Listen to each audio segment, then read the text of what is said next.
시편의 말씀을 읽다 보면 말씀을 읽고 또 말씀을 묵상하고 또 설교를 하는 사람들에게는 또 설교하는 사람 주시는 하나님의 은혜가 있습니다. 설교를 준비하다 보면 또 주시는 은혜가 있는데 제가 말씀을 읽고 묵상하며 이 시편의 말씀을 드는 생각이 무엇이냐 하면 이 시편의 시가 저는 그냥 제가 신대원에서 배울 때 신학교에서 배울 때에는 이 시편의 시는 모세오경 같은 경우는 하나님께서 그들에게 율법으로 주신 것이며 그리고 또 역사서 같은 경우는 그 모세오경의 말씀 그 율법을 가지고 살아갔던 그 사람들의 기록이고 이 지에서 시가서의 그러한 말씀은 그들이 율법을 가지고 살아가는 사람들의 그 삶의 정황 속에서 고백하였던 것이 바로 이 시가서라는 것을 배웠었는데요.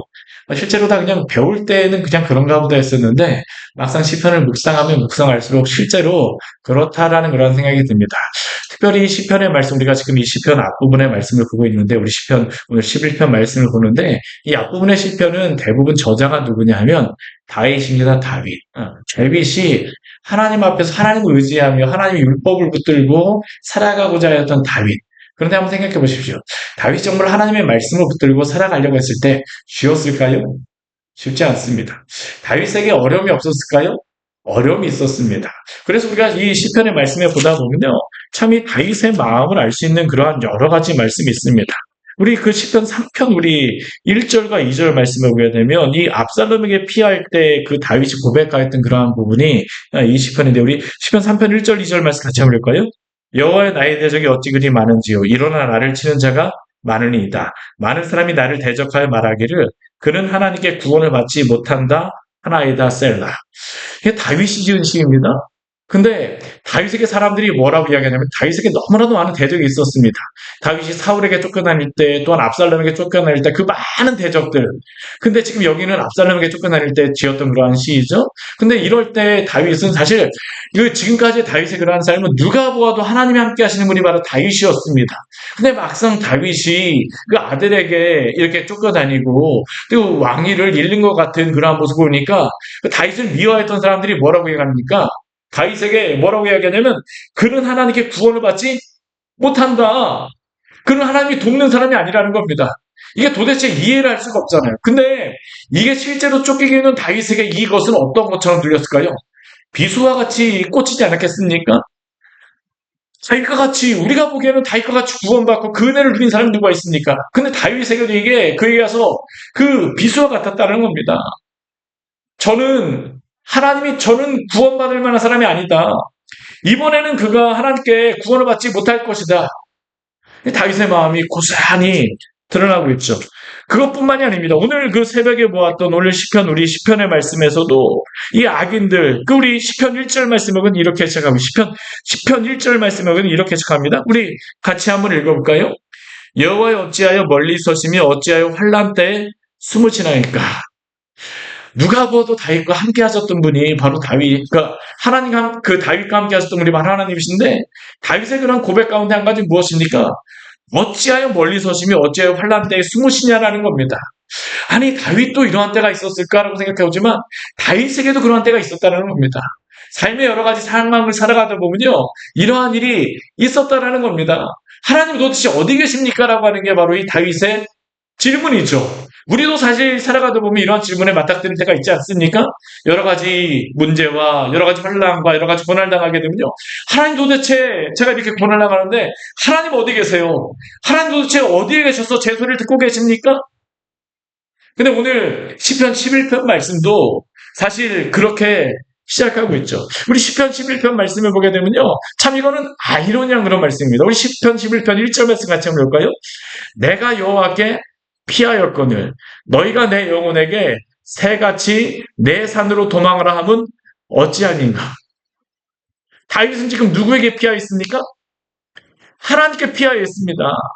지금 시인은 하나님께 피하여 있다고 고백하는데 사람들은 그에게 뭐라고 얘기합니까? 새같이 내 산으로 도망하라고 이야기를 합니다. 쉽게 얘기하면 가라앉는 돛담배에 그 작은 배 타고 있으니까 더 큰 배로 옮겨 타라고 말하는 것과 같습니다.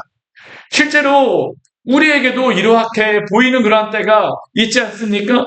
우리는 하나님을 의지하여 이렇게 안전하고 평안하더라고 믿고 있는데 세상 사람들은 그렇게 말하지 않습니다. 아니 그것만으로는 뭔가 부족한 것 같은데? 아니 그렇게 하고 어떻게 살아갈 수 있어? 감당할 수 있겠어? 두렵지 않니? 그렇게 하면 안 되지.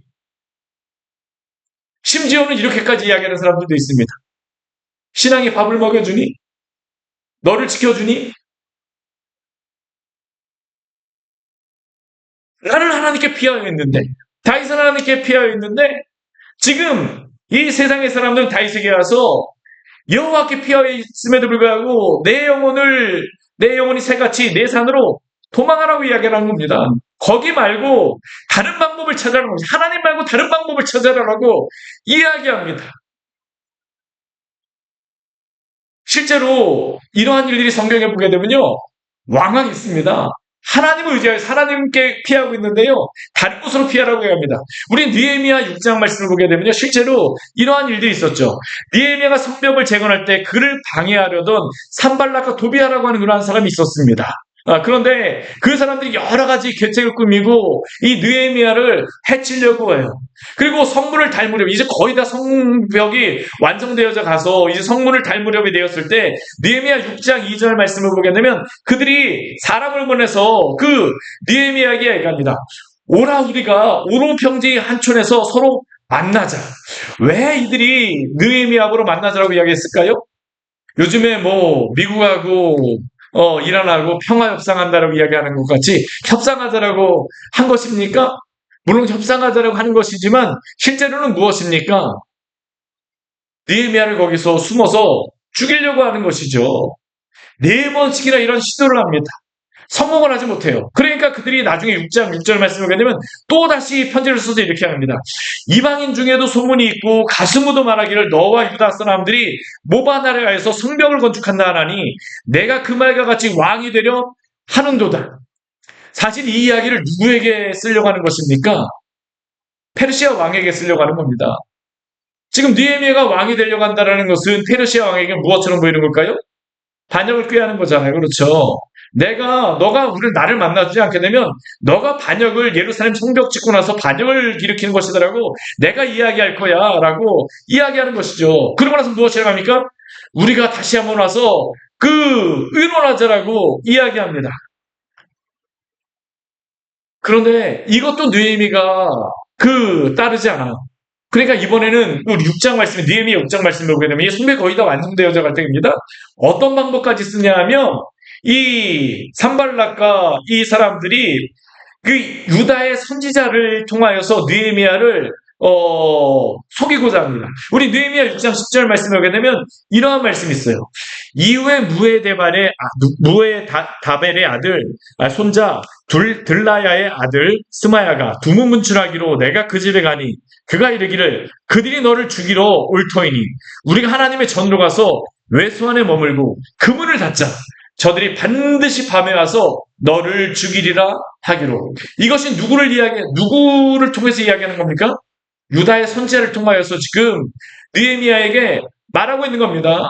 우리가 성벽문을 닫고 나서 그곳에서 우리가 숨어 있자라는 겁니다. 외소에 가서 숨어서 이것에 대하여서 숨어서 이것을 피하자라고 이야기를 하죠.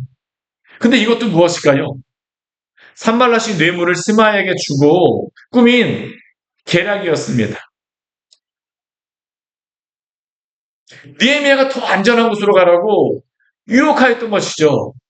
그런데 느헤미야는 이때 무엇을 할까요? 우리 느헤미야 6장 14절 말씀을 보게 되면 이렇게 말씀합니다. 내 하나님이여 도비아와 산발락과 여선지 노야다와 그 남은 선지자들 곧 나를 두렵게 하고자 한 자들의 소행을 기억하옵소서 하였노라.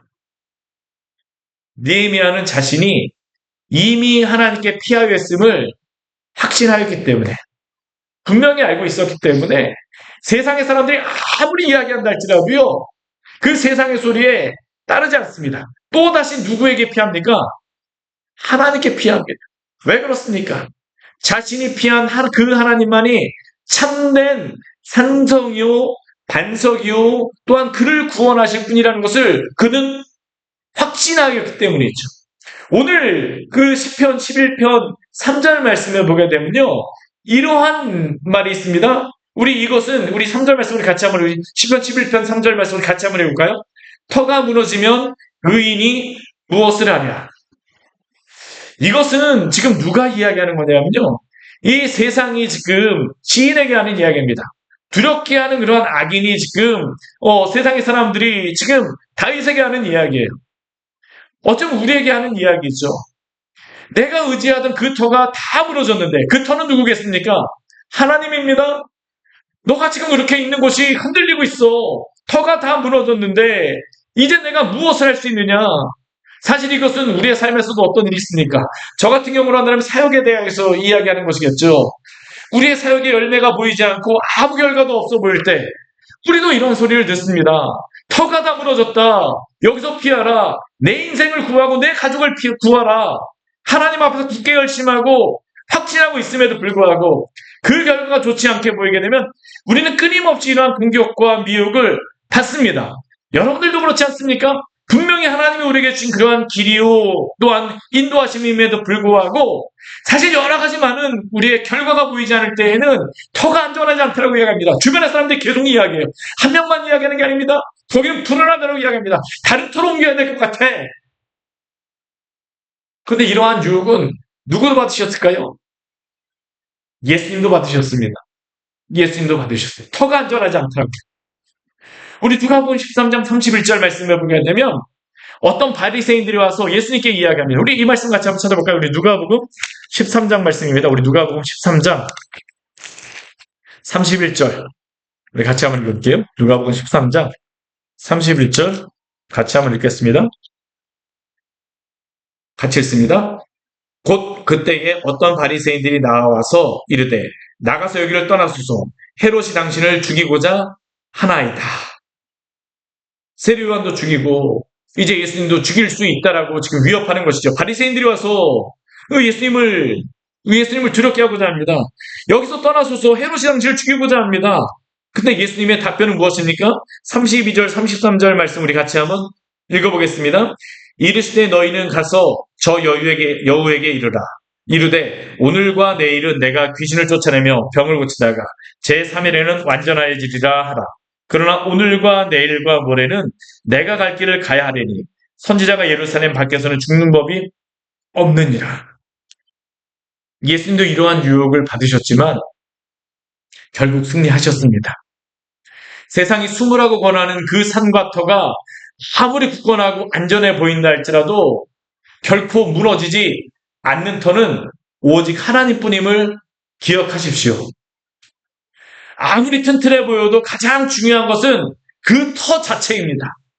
그럼 우리는 이 흔들리는 세상을 우리의 터로 삼는 것이 아니라 우리의 영원한 소망이 되시는 하나님, 곧 우리 주 예수 그리스도께 피하시기를 바랍니다. 무엇 하나 안심할 수 없는 이 세상 속에서 우리 주 예수 그리스도를 영원한 반석으로 삼으십시오. 예수님께서 베드로에게 이렇게 말씀하지 않으십니까? 또 내가 내게 이르노니 너는 베드로라. 내가 이 반석 위에 내 교회를 세우리니 음부의 권세가 이기지 못하리라. 또한 시편 90편 1절과 2절 말씀에서는 이렇게 말합니다. 주여 주는 대대에 우리의 거처가 되셨나이다. 산이 생기기 전 땅과 세계도 주께서 조성하시기 전 곧 영원부터 영원까지 주는 하나님이시니이다. 우리의 터는 하나님이십니다. 예수님께서 이미 이 모든 것을 이기셨습니다. 우리는 변하지 않는 영원하신 하나님 안에서 흔들리지 않을 수 있습니다. 이 모든 것을 이기신 예수님 안에서 우리는 승리를 기대할 수 있습니다. 그러므로 세상의 소리에 넘어가지 마십시오. 그렇다면 이 터, 곧 하나님이 세우신 터가 안전한 이유가 무엇일까요? 그것은 바로 하나님이 이 세상의 통치자요 주관자이시기 때문입니다.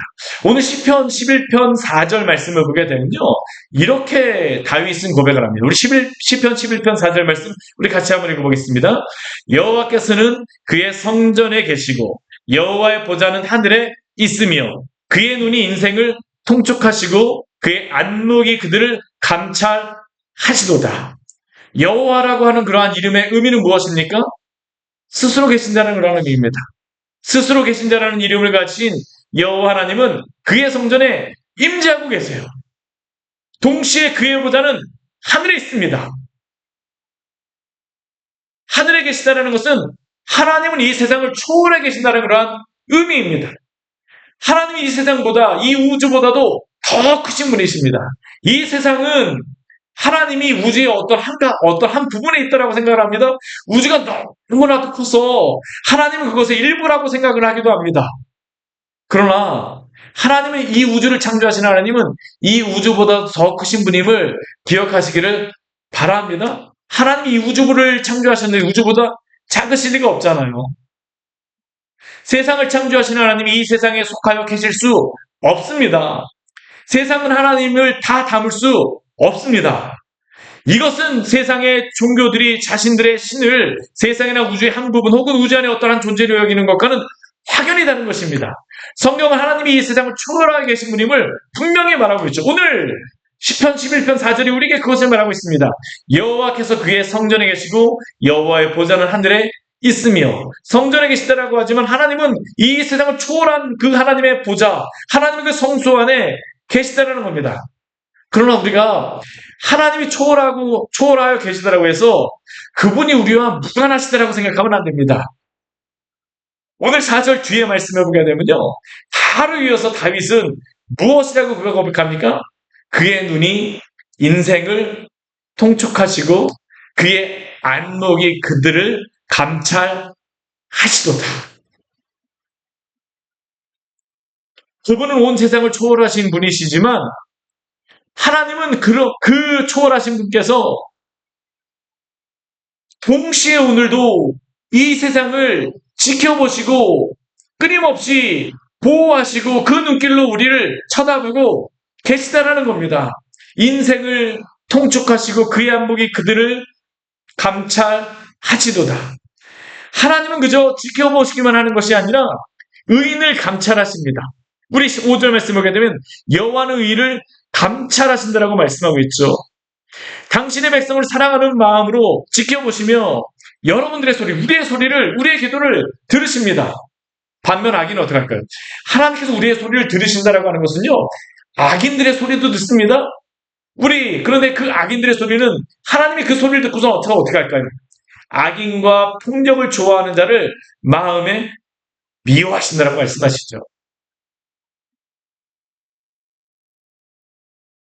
하나님은 악인을 미워하실 뿐만 아니라 우리 6절 말씀을 보게 되면 악인에게 그물을 던지셔서 불과 유황과 태우는 바람이 그들의 잔에 소득이 되게 하시겠다라고 또한 심판하실 것을 말씀하십니다. 곧 초월하에 계신 하나님은 초월하실 뿐만 아니라 이 땅을 지켜보시며 이 땅 가운데 당신의 통치를 따르는 자들을 향하여서는 감찰하시며 보호하여 주시지만 그러나 하나님께 대하여 대적하고 하나님을 반역하는 자들을 향하여서는 하나님이 그들을 지켜보시며 또한 그들에게 심판이 있음을 분명히 경고하고 계시는 것입니다. 결국 이것을 우리가 기억해야 될 것은 무엇일까요? 하나님이 오늘도 어떠한 분인가를 기억하는 사람들은 그 안에서 안전을 확신할 수 있다라는 겁니다. 사실 오늘 이렇게 다윗이 고백하지만 다윗의 인생 가운데 이것을 그가 경험하였던 몇 가지의 사건들이 있죠. 그러면 저는 그 사울에게 쫓겨다닐 때 이 사울의 그 10번이 넘게 여러 가지 사건들이 있는데 다윗이 사울에게 쫓겨다닐 때 굉장히 많은 그런 사건들 가운데 하나님이 그를 지켜주시는 그 두 개의 분기점이 있어요. 어떤 사건이냐 하면 첫 번째는 그 가드왕 아기스에게 붙잡혔다가 가기스에게서 벗어나게 되어진 사건이고요. 또 하나는 뭐냐면 식광야에서 그 사울에게 붙잡힐 뻔했다가 피하였던 때입니다. 먼저 가드왕 아기스에게 도망갔을 때를 한번 생각해 보십시오. 사울을 피하여 다윗의 거의 초창기에 쫓겨다니던 때입니다. 다윗은 그 사울이 하도 쫓아오니까 어디 숨을 데도 없습니다. 경험도 없어요. 쫓겨다녔던 그런 경험도 없습니다. 그러다 보니까 그가 누구에게 도망갔냐 하면요. 그 제사장에게 도망갑니다. 노베에 있는 제사장 아히멜렉에게 갔습니다. 그래서 그 아히멜렉에게 무엇을 구합니까? 식은 떡을 얻잖아요. 그렇죠? 하나님 앞에 드렸던, 그 떡상 위에 드렸던 그 떡이 나오는 그날 이 떡을 얻습니다. 그리고 그 떡을 먹게 되어져요. 그리고 또 하나는 무엇을 얻을까요? 골리앗의 칼을 얻게 되어집니다. 근데 다윗이 이 골리앗의 칼을 얻자 그 다음 다윗이 어디로 가는지 아십니까? 가드와 아기스에게 갑니다. 왜 가드와 아기스에게 갔을까요? 골리앗이 어디 사람인지 아세요? 바로 가드 사람이었습니다. 다윗은 그 골리앗, 가드 사람이었던 골리앗의 칼을 가지고 이 가드왕 아기스에게 도망가게 되면 이 가드왕 아기스가 자기를 맞아줄 거라고 생각했습니다. 아, 사울왕에게 내가 쫓겨지고 있다는 것을 아마 가드왕 아기스도 들었을 테니까 내가 가게 되면 그들이 나를 맞아주겠지? 나를 환영해주겠지? 근데 다윗의 기대는 어떨까요? 가자마자 깨집니다. 다윗이 그 가드왕 아기스에게 가자마자 울려 퍼지는 노래가 있습니다. 어떤 노래였을까요? 사울이 죽인 자는 천천히요, 다윗이 죽인 자는 만만이라. 여기서 사울이 죽인 자는 누구를 죽이는 것일까요? 블레셋 사람들과 전쟁에서 이렇게 승리하였다는 겁니다. 사울이 죽인 자는 천천히요, 다윗이 죽인 자는 만만이라고 이야기를 듣자마자 다윗이 어떻게 할까요? 이건 진짜 동안에 든 주의입니다. 여기서 살할 수가 없다입니다. 그러니까 다윗이 그 다음에 무엇을 하냐면 가드왕 아기스 앞에서 미친 척합니다. 벽에다가 그적거렸다고 합니다. 이 그적거렸다는 의미가 뭐냐면 침을 흘리며 수염에다 침을 흘리면서 벽에다 그적거렸다는데 글씨를 막 쓰는 겁니다. 미친 척하는 겁니다. 왜 그랬을까요? 방법이 없어요. 가드의 그 군사들 앞에, 왕 앞에 얼마나 많은 군사들이 있겠습니까? 거기서 다윗이 아무리 잘 싸운다 할지라도요, 그 사람들 앞에서 어떻게 도망가요? 방법이 없어요. 그러니까 다윗이 했던 유일한 게, 그가 생각했던 하나하나, 그러니까 방법이 없으니까 무엇을 한 것이냐면 미친 척한 것입니다. 근데 하나님의 은혜가 무엇이었을까요? 가드왕 아기스가 그게 속아 넘어가는 겁니다. 사실 가드왕 아기스가 그게 속아 넘어가면 안 되죠. 하나님이 가드왕 아기스의 지혜를 막아버리신 겁니다. 가드왕 아기스가 그 사무엘상 21장 15절 말씀을 보면요, 다윗을 보면서 그 신하들에게 이렇게 이야기합니다. 뭐라고 하냐면, 제가 이 말씀을 읽을 때마다 좀 웃겨요. 같이 한번 들어보십시오. 내게 미치광이가 부족하여서 너희가 이 자를 데려다가 내 앞에서 미친 짓을 하게 하느냐? 이 자가 어찌 내 집에 들어오겠느냐 하니라. 가드왕 아기스가 다윗을 보면 뭐라고 합니까? 내게 미치광이가 부족하여서. 사실 이렇게 속아 넘어가는 게 이상한 거죠. 가드왕 아기스에 왔다라 그러면 정신이 멀쩡한 상태로 왔는데 다윗의 그 미친 척하는 것에 속아 넘어간 것입니다. 하나님이 구원하신 것이죠. 그리고 나서 다윗이 하나님이 그를 붙잡아 주셨다는 것을 다윗이 어느 정도 확신하게 되어집니다.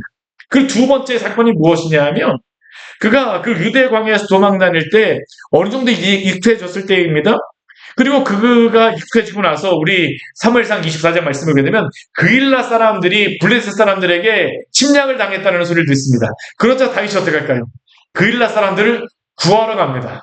그런데 구하고 나서 그 다윗이 그 선지자 그 제사장을 통하여서, 제사장의 에봇을 통하여 하나님께 물어요. 제가 그일라 사람들 구하였는데 이 사람들이 저를 사울에게 팔아 넘기겠습니까? 안 넘기겠습니까? 에봇을 통해서 하나님이 뭐라고 말씀하실까요? 다윗을 배반할 거라고 이야기합니다. 그러자 다윗이 어떻게 할까요? 십광야보다 도망갑니다. 다시 도망가요. 그 사람들이 자신을 보호해줄 게 아니라는 겁니다. 십광야에서 다윗은 평소에 잘 있었던 곳이기 때문에 그가 보호를 받을 줄 알았어요. 근데 이 십광야에 가자마자 있었던 일이 무엇인지 아세요? 십의 사람들이 사울에게 전령을 보냅니다. 다윗이 이곳에 숨었으니 당신이 이곳에 오게 되면 우리가 당신에게 협조하겠습니다. 사실 다윗이 유다 광야에서 그렇게 한 몇 년 동안이나 사울을 쫓겨다니면서도 그가 사울에게 붙잡히지 않을 수 있는 이유가 무엇이었을까요? 다윗이 유다 지파 출신이었기 때문입니다. 유다 광야를 사울의 그 베냐민 지파였던 사울의 그 누구보다도 너무나도 잘 알았어요. 그러다 보니까 다윗은 유다 광야에서 사울이 쫓아올 때마다 이리저리 피하고 다녔죠. 근데 이번에는 그게 가능하지 않습니다. 왜요? 십광야의 십사람들이 다윗을 배반했거든요. 실제로 우리 말씀을 보게 되면 이번에는 다윗이 도망가지 못합니다. 막다른 골목에 붙잡혔어요. 근데 거기서 다윗이 어떻게 그곳에서 묘면할 수 있었을까요? 전쟁에서 나왔을까요? 아닙니다. 하나님이 사울에게 전령을 보내셨어요. 어떤 전령을 보냈을까요? 블레셋 사람들이 쳐들어왔다라고 하는 전령이 사울에게 도착합니다. 그러자 사울이 어떻게 할까요? 다윗을 붙잡을 수 있는 기회가 있었음에도 불구하고 그 블레셋이 쳐들어온 게 너무나도 급한 일이었기 때문에 사울이 다윗을 붙잡으려고 하지 않고 다시 돌아가게 되어집니다. 나중에 와서 잡으면 되지. 누가 그를 구원하여 주신 것일까요? 하나님이 구원하여 주신 것입니다. 하나님이 구원하여 주신 것입니다. 다윗이 세상의 소리에 귀를 기울이고 숨으려 하였을 때는 결코 안전하지 못하였습니다. 그러나 성전에 계시고 하늘 보좌에 앉으신 하나님, 오늘도 당신의 백성을 감찰하시고 통촉하시는 그 하나님께서 다윗을 구원하여 주신 것입니다. 그러니까 오늘 다윗의 그 고백이 무엇이에요? 하늘에 있는 그 하나님의 눈이 인생을 통촉하시고 그의 안목으로 그를 감찰하시는 것. 사랑하는 여러분, 우리에게 이러한 믿음이 있습니까? 하나님은 오늘도 당신의 백성을 지키시고 보호하십니다. 살아계신 주님께서는 다윗을 지키셨던 것 같이 오늘도 살아계셔서 오늘도 우리를 지켜주심을 믿으시기를 바랍니다. 그러면 성도에게 참 복이 무엇입니까?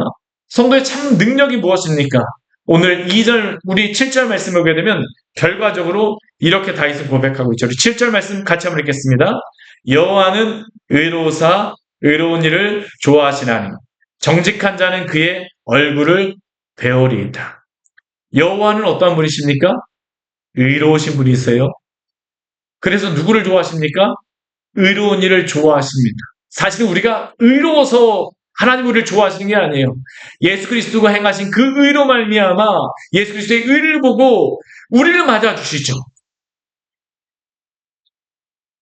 그런데 이렇게 구원받은 성도에게 주시는 은혜가 무엇일까요? 그의 얼굴을 보게 하시는 것입니다.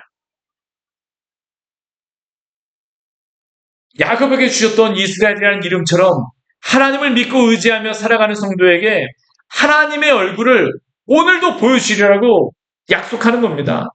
끊임없이 변하는 이 세상 속에서 세상이 추천하는 큰 배 오르면 가라앉지 않습니까? 세상이 이야기하는 여러 가지 터전에 있으면 가라앉지 않습니까? 아닙니다. 타이타닉을 보십시오. 아무리 크고 최신 기술로 지어진 배라 할지라도 침몰하지 않습니까? 아무리 능력 있는 사람이라 할지라도요, 하룻밤에 망하게 되어집니다. 오직 이 세상 천지만물을 지으신 창조자요, 주인신 하나님의 그 터 위에 서 있는 자만이, 우리 주 예수 그리스도의 반석에 있는 성도만이 끊임없이 변하는 이 세상 속에서 참으로 안전합니다. 이게 바로 성도의 복이죠. 성도의 참된 복은 무엇일까요? 하나님 자신입니다. 하나님이 우리를 구원하여 주십니다. 세상은 끊임없이 우리에게 이야기합니다. 내가 여호와께 피하였거늘 너희가 내 영혼에게 새같이 산으로 도망가라 하면 어찌 됨이냐?